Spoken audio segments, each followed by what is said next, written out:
Hey there, everybody. It's me, Felipe Milicio, and you're listening to the Pod Jobbers podcast here live from the Wrestling Life Facebook group.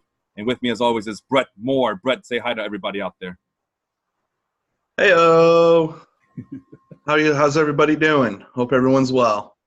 Yeah, we have a very exciting week coming up as it's the 2020 Royal Rumble right around the corner. And you know what? I keep forgetting that I need to share my screen because I actually have a PowerPoint presentation to share. So there it is, Pod Jobbers Podcast, Episode 2. We're going to also talk about the wrestling faction tournament that our buddy Jake Schwartz is conducting right now. So make sure you keep voting on those polls that he puts up there. Well, let's talk about it. I mean, do you have a favorite to win it all in this tournament? I mean, if you're going by the greatest, I think the original incarnation of the Four Horsemen are really hard to beat. That being said, I could see maybe DX coming for it because it's DX and, you know, a lot of us grew up on DX. So, you know, maybe that would be something that could be taken into consideration.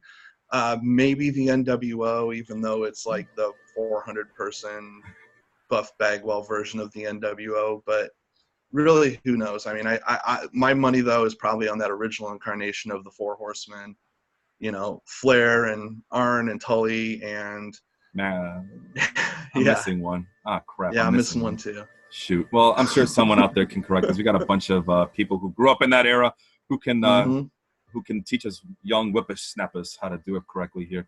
I have a dark horse, and let me know if you have a dark horse, too. But I think Undisputed Era, more modern stable, I think they have a good shot at taking it all the way as far as dark horses go. What do you think? Oh, I 100% agree. I mean, Undisputed Era is the best thing in wrestling right now that's not MJF. So, you know, everybody in that faction can work. Adam Cole, baby, is Adam Cole, baby, and Roddy Strong is really emerging. So that's, you know, that I would definitely agree with that as a dark horse. Yeah, I can't wait. Jake does a really good job at doing these tournaments. It's really interesting, the dynamic that our group brings, because it's not always going to be the expected results, right? It's always some surprises along the way. So looking forward to that one. And like I mentioned before, we're gonna preview the Royal Rumble. But first, we have, let's see here. Something doesn't want to work. There you go. We have a new segment premiering today, and it's called the Swerve, Bro. Swerve, Bro. So the object of this segment is we are throwing each other surprises. I ask Brett a random question. Brett asks me a random question because we know that people are all about the Swerve, Bro. What you don't understand is that it's all about sex entertainment. So my question to you, Brett, is what is your favorite thing about our little group here, our Wrestling Life group? You're an administrator. Tell us your thoughts. The people. I mean, that's 100% it. I mean, we have a very good group of people. They all know more or less what they're talking about. The conversation is a conversation. It's an argument sometimes, but only to a certain point because you have a bunch of people who are passionate about it. Yeah. And you're always going to have that, but I can't remember a single time where it's gotten heated to where, you know, people had to be reprimanded or anything like that. So definitely the people and, you know, and the conversation that we have. I've met, you know, a lot of good people through there. Felipe, for example, you know, pretty much everybody in the group I would definitely consider a friend. I'm friends with most of them on, you know, outside of the group. I was able to bring my buddy Deuce into it. That's Matthew Buendia's nickname, by the way, if you ever want to call him. Well, as I like to call him Matthew Good Day because it's a Spanish name. Yeah. Yep. So definitely the people, definitely the kind of conversations we can have. Yeah, I have to agree with you. I mean, I always say, right, it's the life group difference. We have great administrators. We don't kick anybody out. We give everybody a chance to kind of redeem themselves. I think over the last year or so, we might have kicked maybe 2 people. I mean, shoot, in some of these groups, you kick out 10 people, and that's like a slow day for some of these, Right. these iron gloved administrators. But no, we it's all about the conversation. It's all about the content. So yeah, absolutely, Brett. Good job on that one.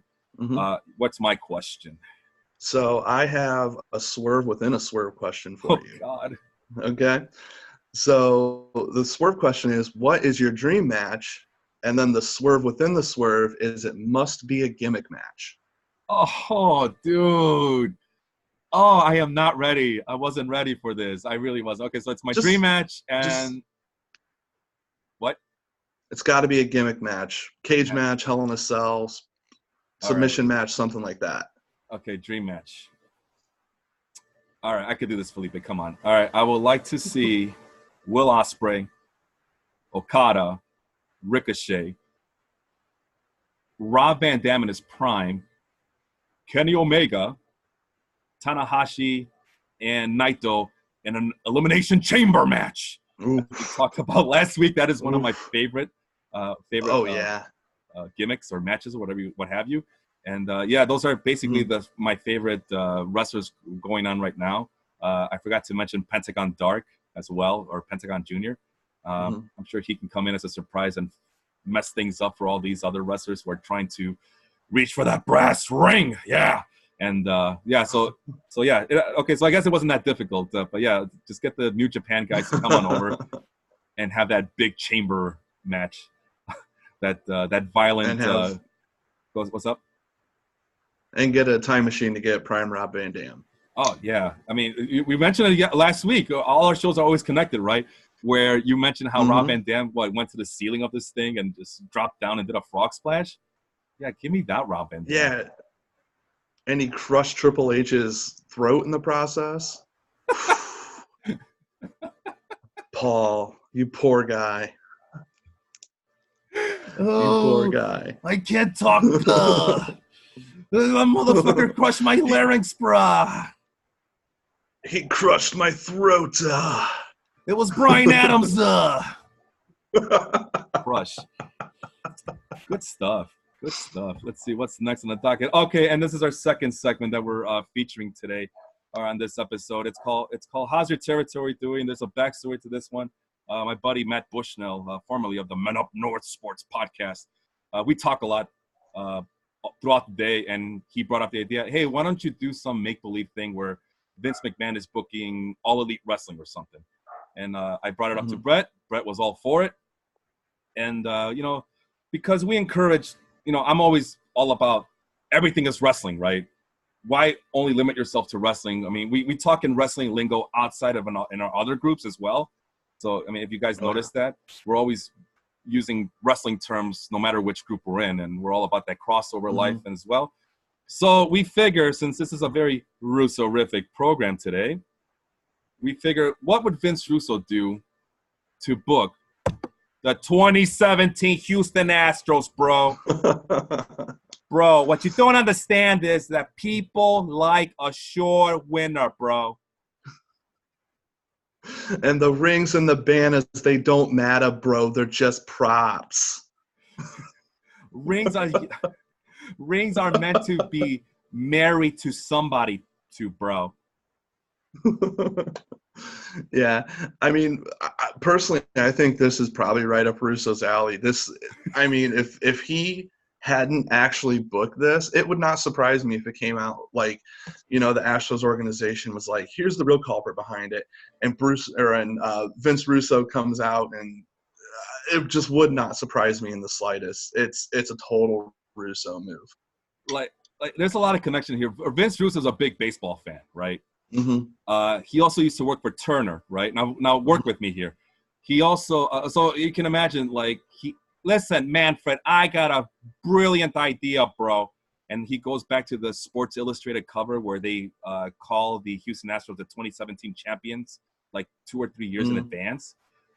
This is your meal ticket, bro, right here. You got to make this a reality, bro. And so there's that connection, the baseball connection, the Turner connection. Sports Illustrated is owned by Time Warner, last I checked.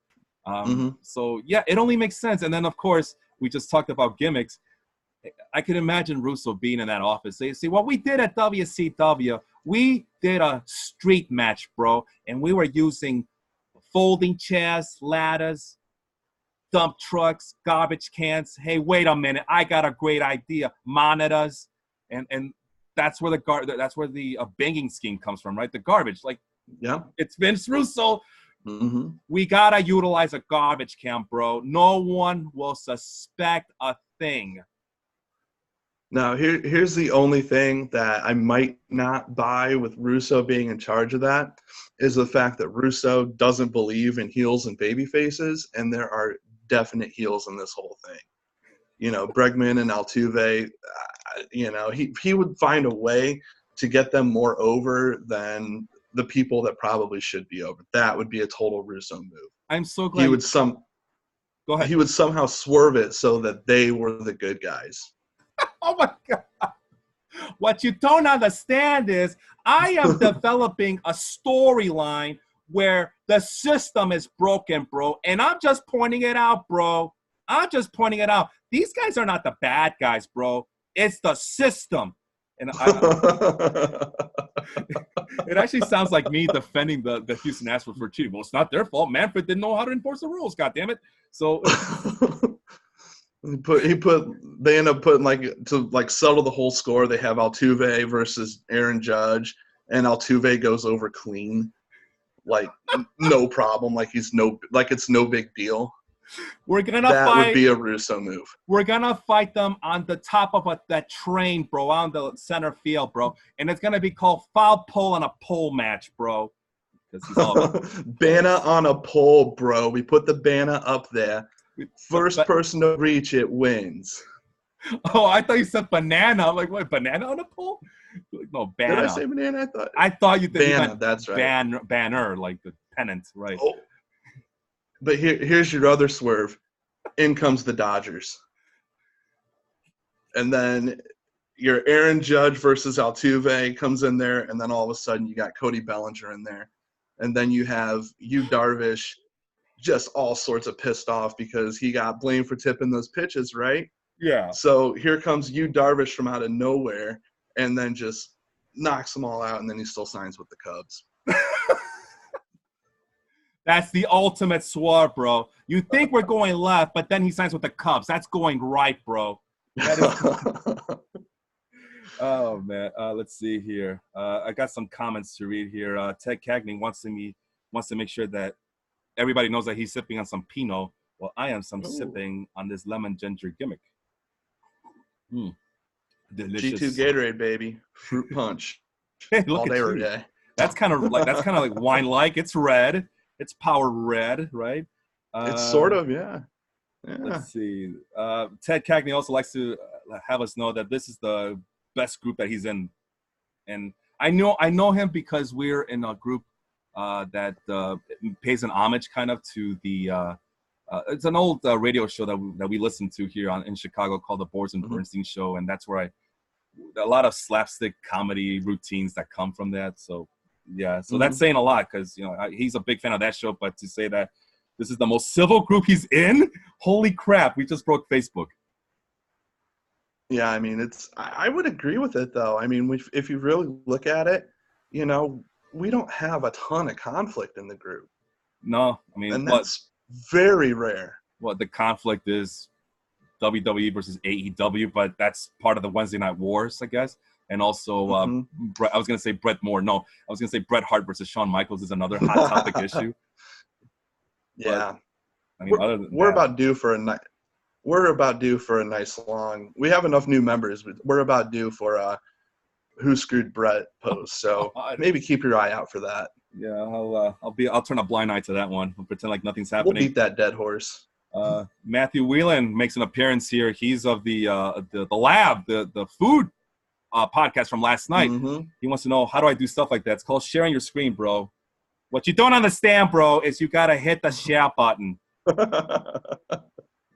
it's PowerPoint. Thank you, Aaron, for pointing that out. Let's see, and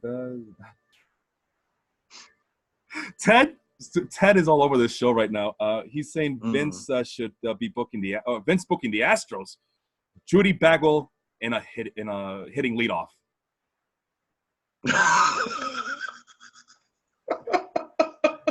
And here's the swerve. Here's the swerve, bro. The swerve is Judy is actually Jeff Bagwell's mom, bro.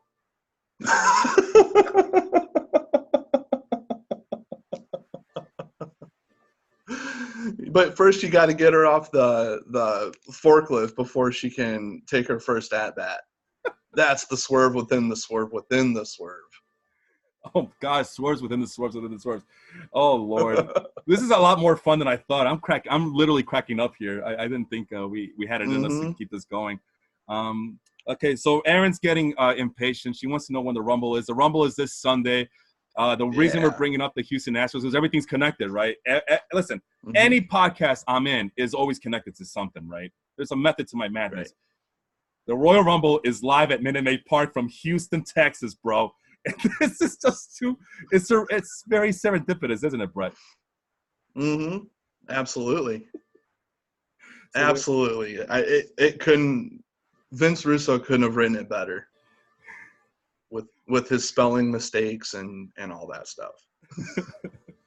All right, so there it is. We have pole matches, foul pole matches on bananas on a pole, bananas on a pole. Judy Bagwell hitting leadoff, and Jeff Bagwell's mom. I mean, this thing writes itself. We can go on and on.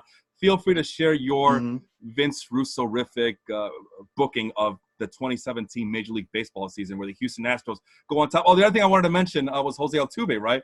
What you don't understand, bro, is people like short people. He's an everyman, bro. Would he be like the Rey Mysterio of the Astros, or more of Eddie Guerrero, lie, cheat, and steal? You know, could be. But oh God, lie, cheat, and steal. Oh, you really stumped me. Well, you know, as far as Russo goes, Latinos are Latinos. It doesn't matter. This guy's from Venezuela, and the other two are Mexican, right? So it could be a combination. Right. So we're gonna call him Ray Guerrero Jr. Altuve Jose, bro. and then the other one. Oh man! And this is the guy who would book Jeff Jarrett to the very top of the charts there when he was the main booker in the WWF, when he was a booker in the WCW, when he was at TNA. So it's only a matter of time that Double J. Go ahead. He must Double J must have some dirt on Russo. No, because he hired him in TNA as well twice. What you don't understand, bro, is that it's all about tits, ass, and blowjobs, bro. Listen, they're good. I mean, he loves them. Russo loves Jarrett for some goddamn reason. I will never understand why, but I mean, you saw the results. He made sure that he was always on top, and that he was always bashing women with a guitar. But yeah, it only makes sense that he goes for the undersized guy to be the champion here. And there's your Jose Altuve. Vince Russo. Yeah. Anyway, what's next on the docket? And that's it. Go ahead.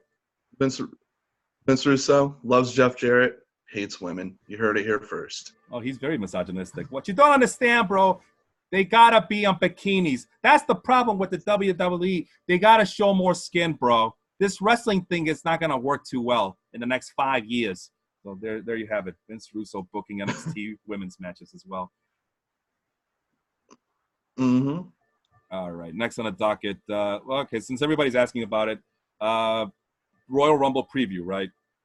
It's this Sunday, live from Minute Maid Park. Let's see. I'm on the website right now, Brett. So I don't know. Do you have access to the website? Yes or no? I wrote everything down. I'm good.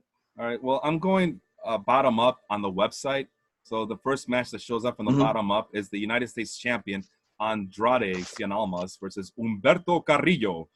I've heard of Humberto. I haven't seen him any of his matches as of right now, but I've heard nothing but good things. Andrade is one of my favorite wrestlers. Why? Because he's Mexican. Representation matters.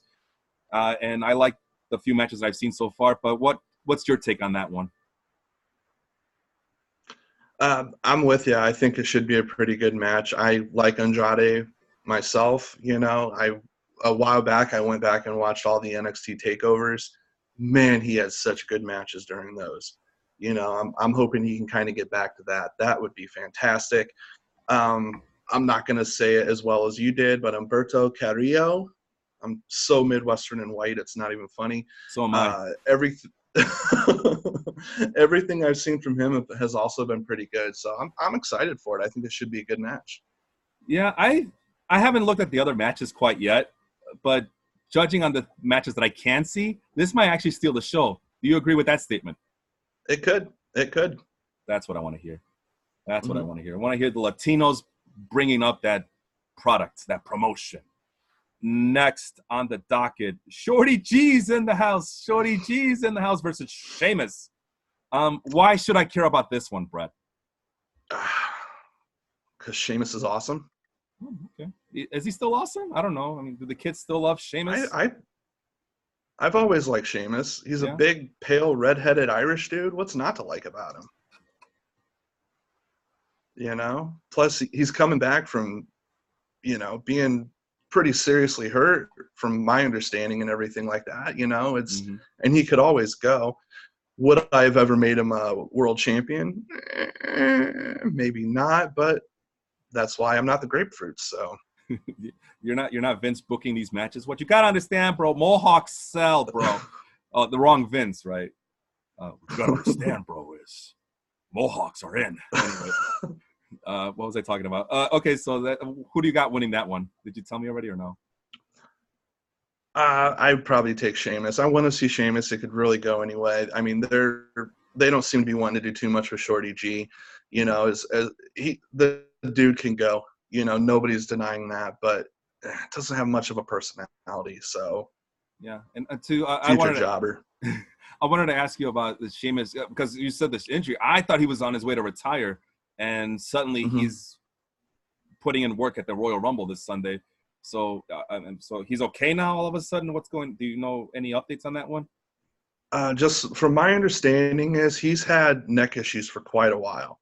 Mm-hmm. And he's like basically the whole time he was, with Cesaro in the back, he was basically fighting with a messed up neck, and he took time away to take care of that. Good for him. You still want good quality of life after you're done in the ring and everything. Can't say I blame him at all.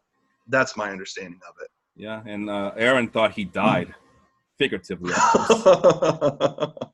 not literally, figuratively.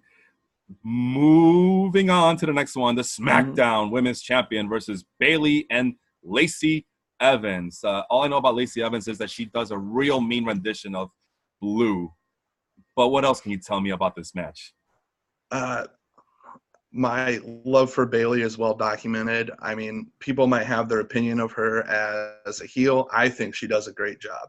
I think there's more she could do with it as far as going from like being the hugger and then doing like a complete opposite kind of thing.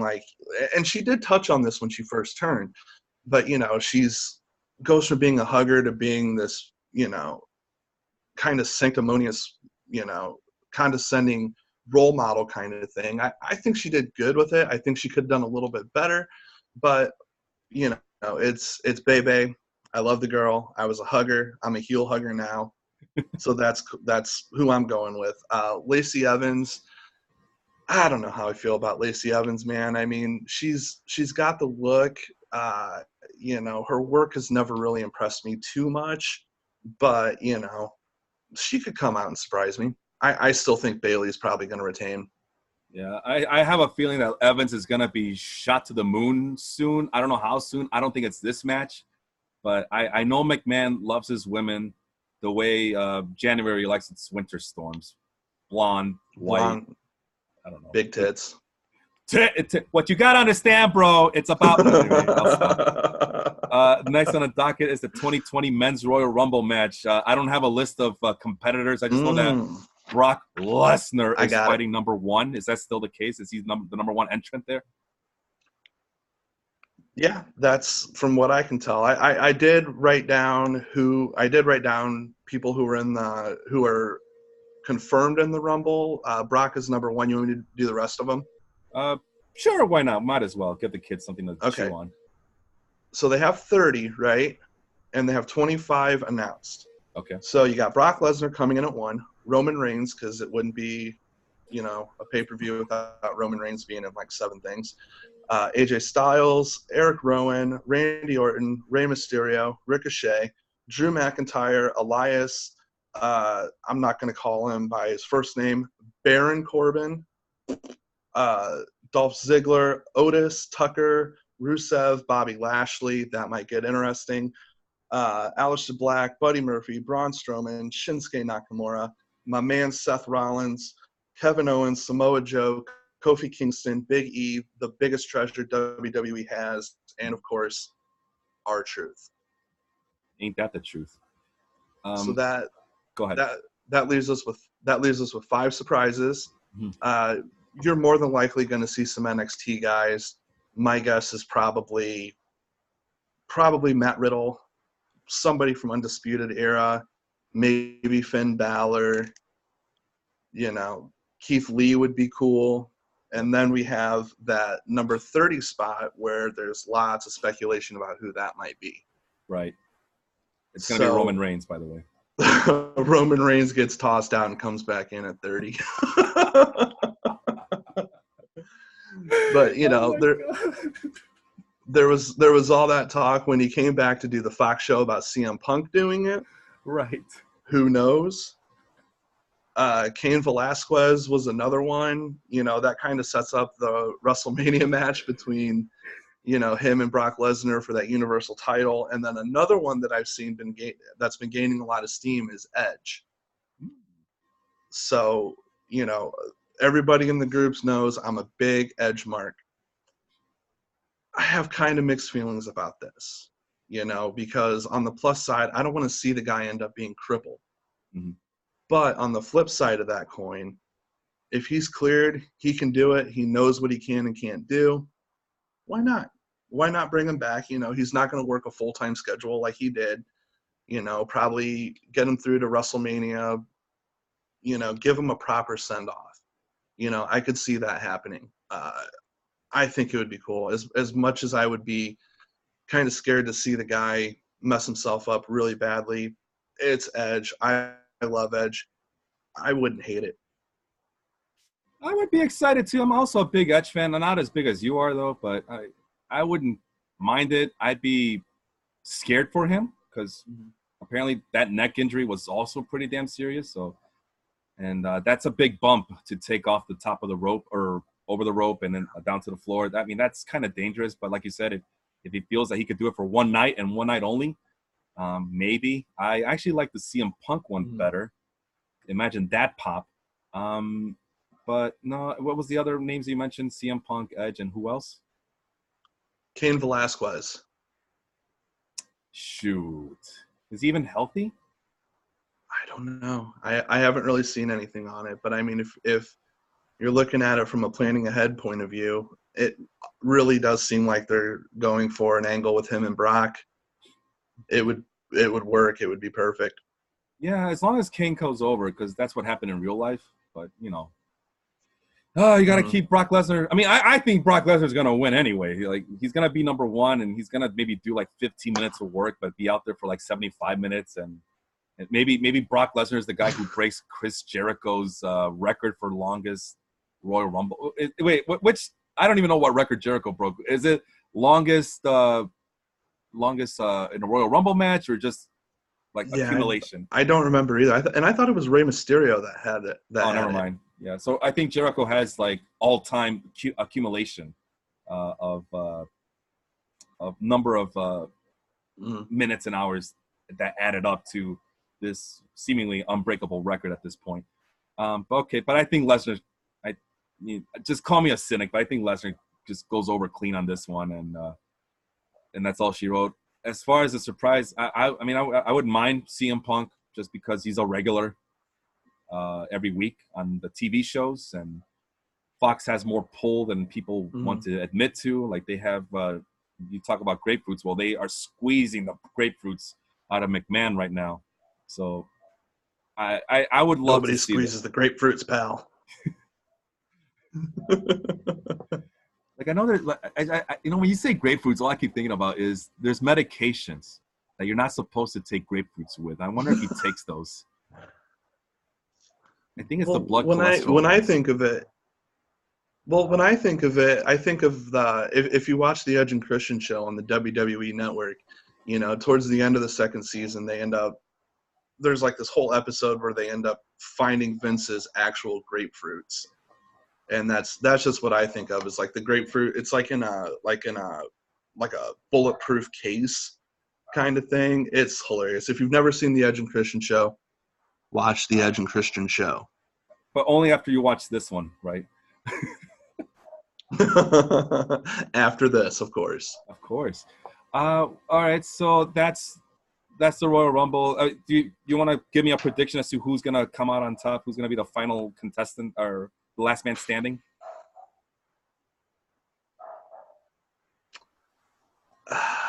I hear a dog barking. That must mean that Roman Reigns is going to win, right? It must be Roman Reigns, yeah. It's his yard. The big dog. So, no, gun to your head, Brett. Any guy, any person you think is going to be the last person there? Gun to your head. First thing that shows up. Seth Rollins. Yeah, there we go. We're all about making committed decisions here. Who's going to burn it down? I think Yankee fans will rejoice if he actually does burn down the entire Minute Maid Park. Them and the Dodger fans. The Dodger fans and not the Red Sox fans. Who am I thinking of? Anyway.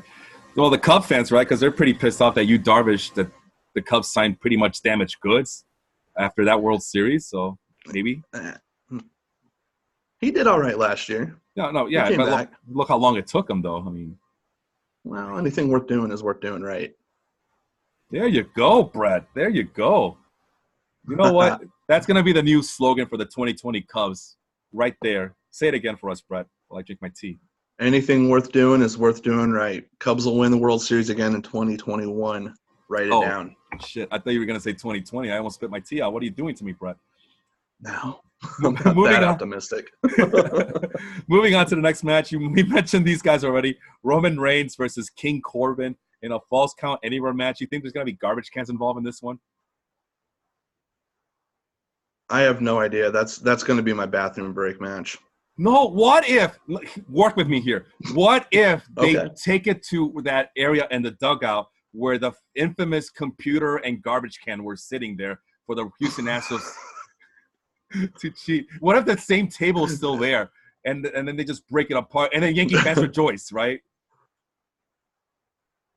I want to see like Roman Reigns put the trash can over Baron Corbin and then just hit it with a bat. I think that would be perfect. Oh my God, I can see the Dodger fans marking out to that one right now. Like, oh my God, they did it! Take that, Houston.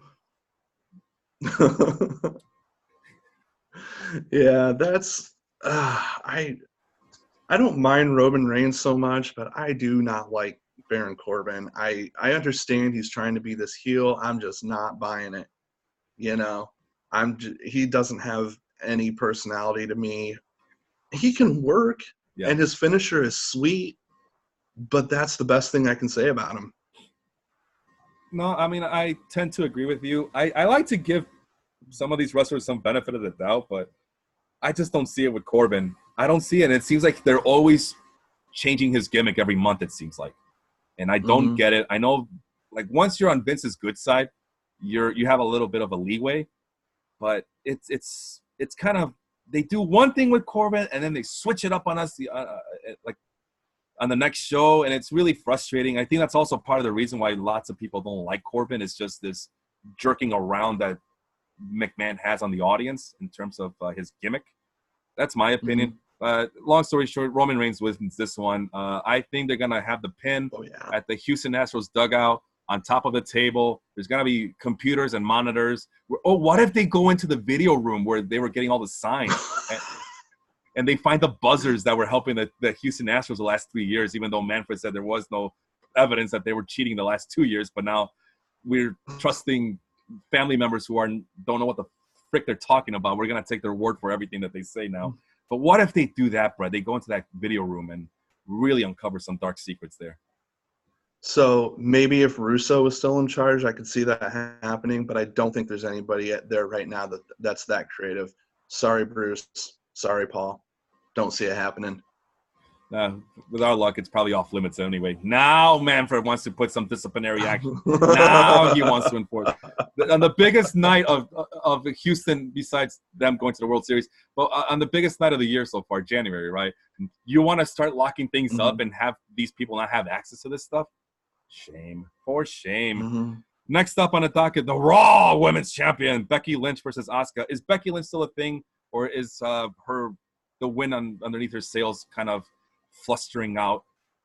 Brett, give me an answer. Well, she was just so hot this time last year. I mean, she was easily the most over person in the business last year, and that you can't sustain that kind of push or whatever. Right. I still think she retains and loses at at WrestleMania.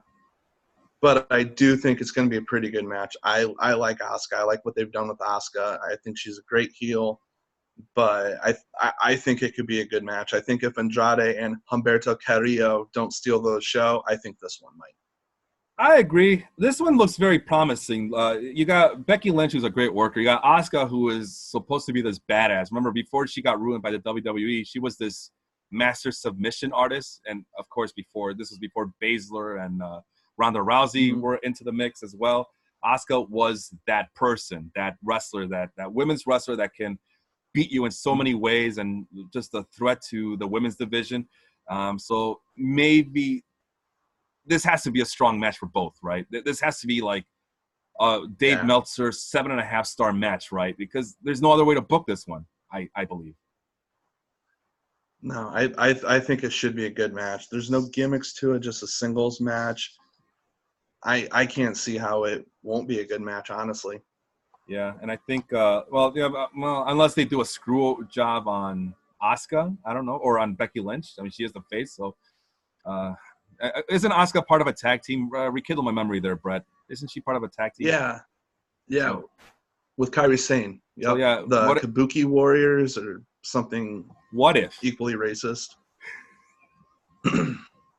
Well, it's a hoot, pal. What if Kairi Sane shows up at the last minute and screws over Becky Lynch? Wouldn't surprise me. Will that ruin it for you, though? That seems like... No, it wouldn't ruin it for me. Okay. I mean, I could see... One thing I could see is if they wanted to do like a DQ kind of situation to set up the WrestleMania match between Asuka and Becky Lynch, I could see her dropping the belt there. Yeah, I have to agree with you.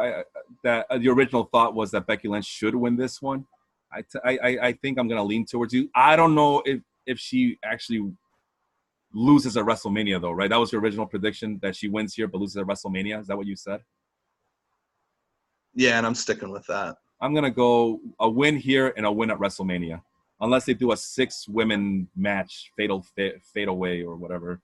And now you bring up the variants, which apparently in Houston, the variants is very well controlled by the video room and the garbage cans and the garbage can kids. And finally, we get to the big one, the Universal Championship.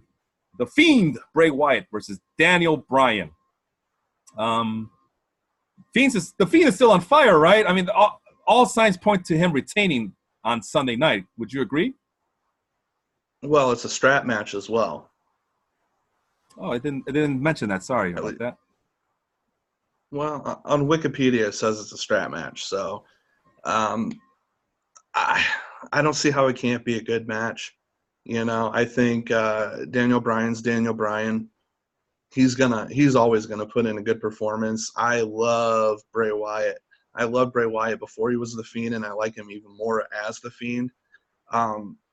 I don't see any way how it couldn't be. I don't see how it can't be a good match. I think it's going to be really, really good.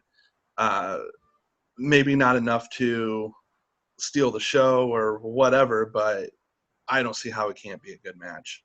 Oh, hey, what if the 30th member or the 30th entrant is Paul White, the Big Show? What if that's the big surprise at the end? Is Show even wrestling?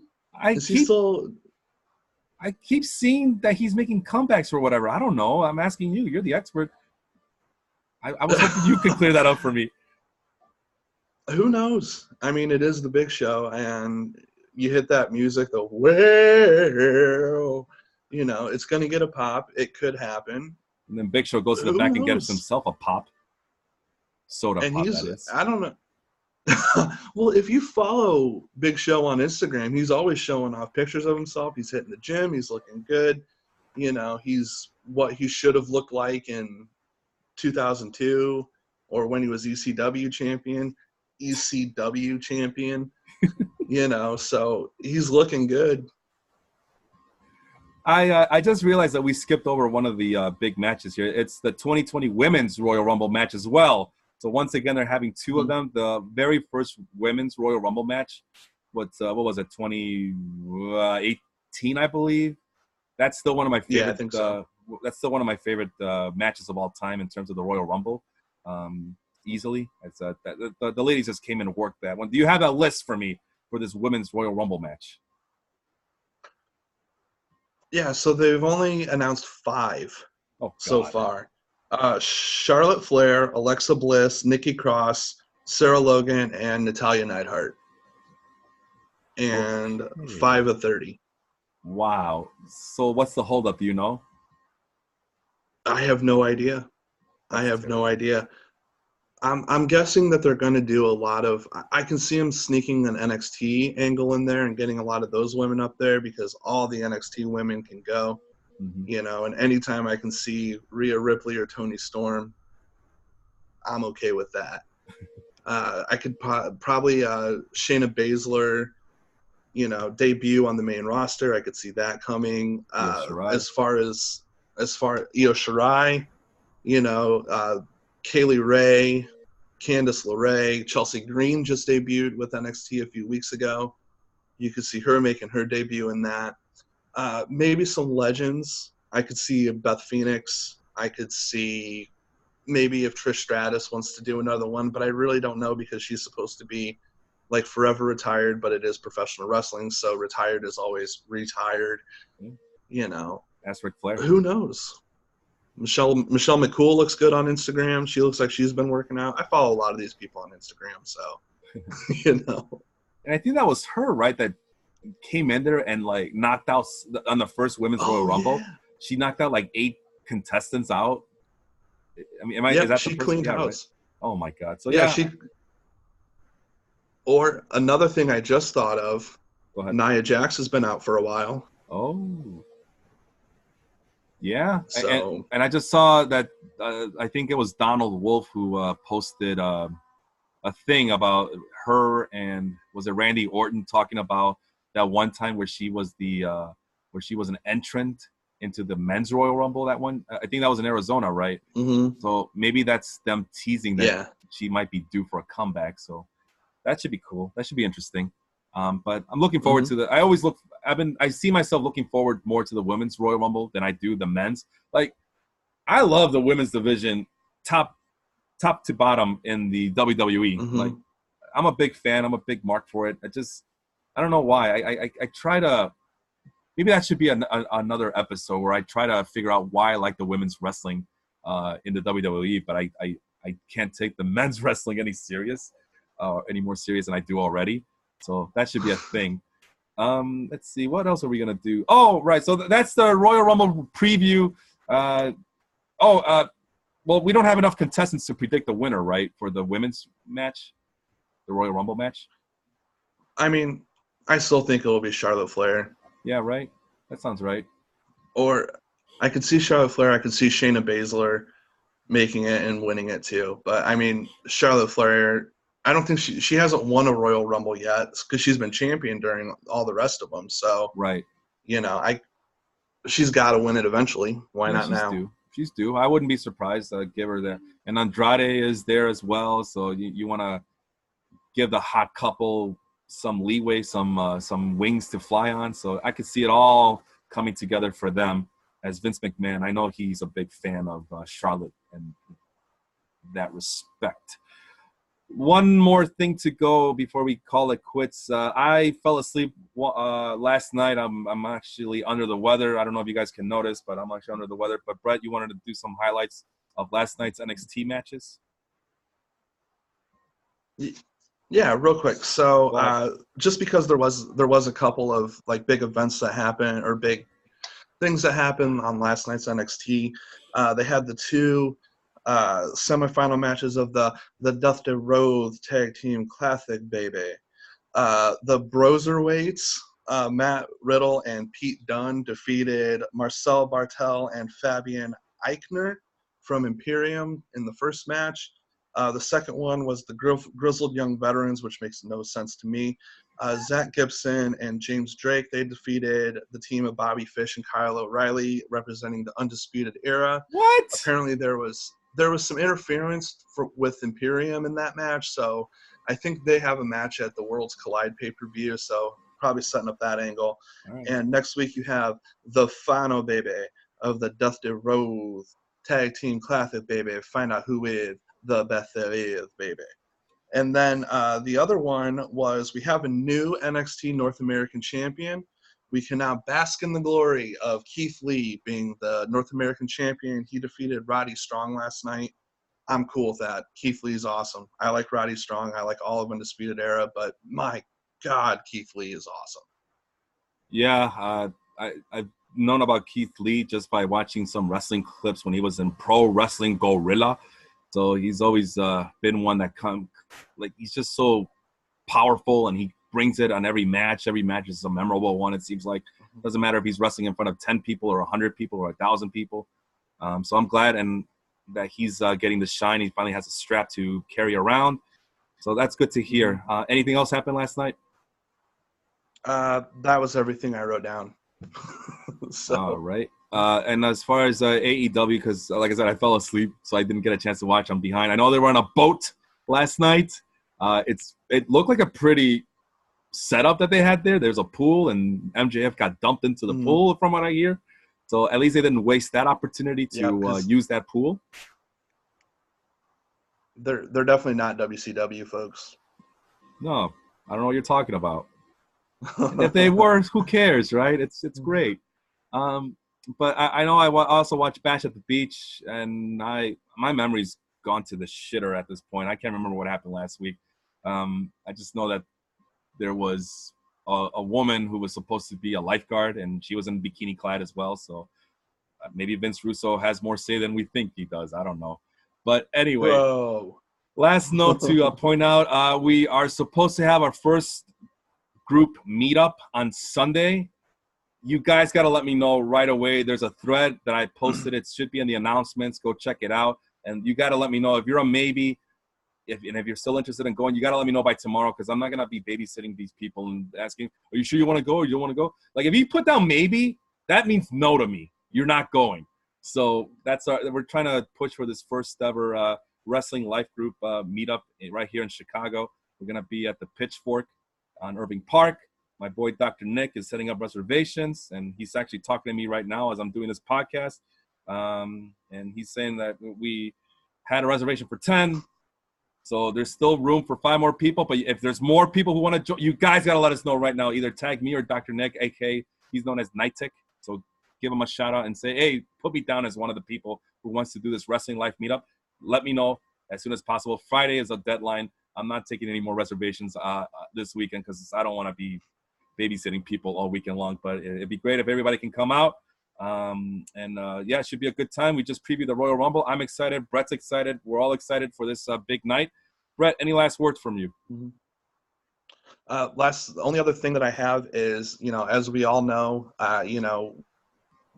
the wrestling business lost a trailblazer last week.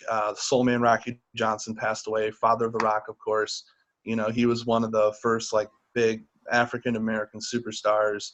And, he blazed trails before The Rock blazed trails, and that says something. And we're all sad to hear that. And, our condolences to all of, the Johnson Maivia family, and sorry for your loss. Yeah, that was a tough one. But the one solace I took, and not to be insensitive, is that what was he, 77 years old when he passed away? Is that the right age?